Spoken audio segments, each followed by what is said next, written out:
Shut up and sit down. Essay on Right to Information.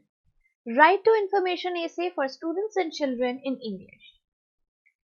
Right to Information. RTI Act 2005 mandates timely response to citizens' request for government-related information. Since every citizen pays taxes, therefore he is entitled to know how the government is functioning.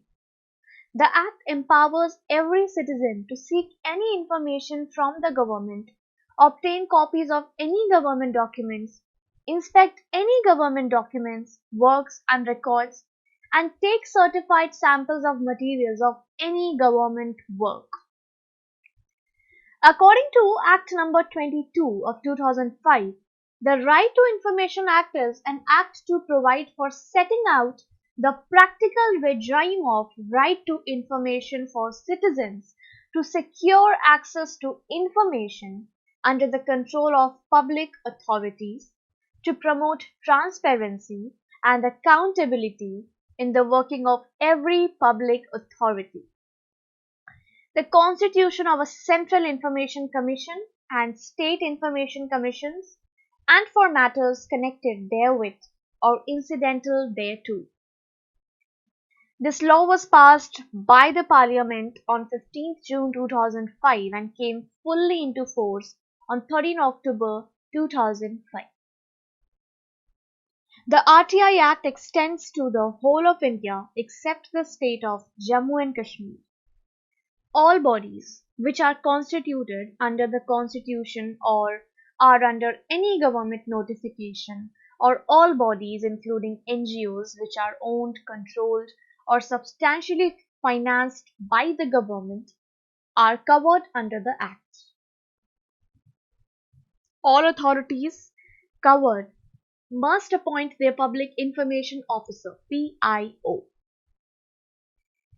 In addition, every public authority is required to designate Assistant Public Information Officers, APIOs, to receive RTI request and appeal for forwarding to the PIOs of their public authority. Any person may submit a request to the PIO for information in writing along with the application fees, which is 10 for central government departments and different for different states. In the case of central government departments, 629 post officers have been designated as APIOs. This means that one can go to any of these post offices and submit his or her fee and application at the RTI counter. A receipt will be issued as an acknowledgement, and it is then the responsibility of that post office to deliver it to the right PIO. It is the PIO's obligation to provide information to citizens of India who request information under the Act. The PIO cannot refuse to accept an application for information under any circumstances. Even if the application does not pertain to his department or jurisdiction, he would have to transfer it to the concerned PIO within 5 days. If the concerned PIO does not accept the application, then the applicant can make a formal complaint to the respective Information Commission under Section 18. The Act also casts direct accountability on the officer for not performing his duty. An Information Commissioner can impose a penalty of 25,000 or 250 per day. Also, the applicant is not required to disclose any information or reason other than his name and contact particulars to seek the information. Rampant corruption prevailing in the country forced the lawmakers to realize that there is no way the country can be better without giving more power in hands of its citizens. Under such circumstances, the RTI Act checks corruption and helps in improving transparency. Since its enactment, the Act has been extensively used by ordinary Indian citizens to demand a vast range of information from their government. Unlike many countries where RTI laws have been used primarily by journalists and the media in India.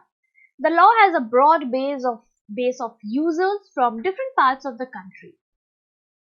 Case studies and media reports show that RTI is being used to redress individual grievances, access entitlements such as ration cards and pensions, investigate government policies and decisions, and expose corruption and misuse of government resources.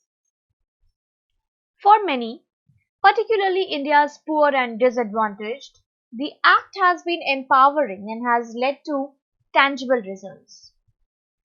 For instance, in 2010, a resident of the rural village of Odisha filed an RTI application seeking information on the number of ponds constructed in his village under the government's scheme. The information he received was revealing. The ponds had never been constructed even though money was spent. Following this, the local administration was forced to take action.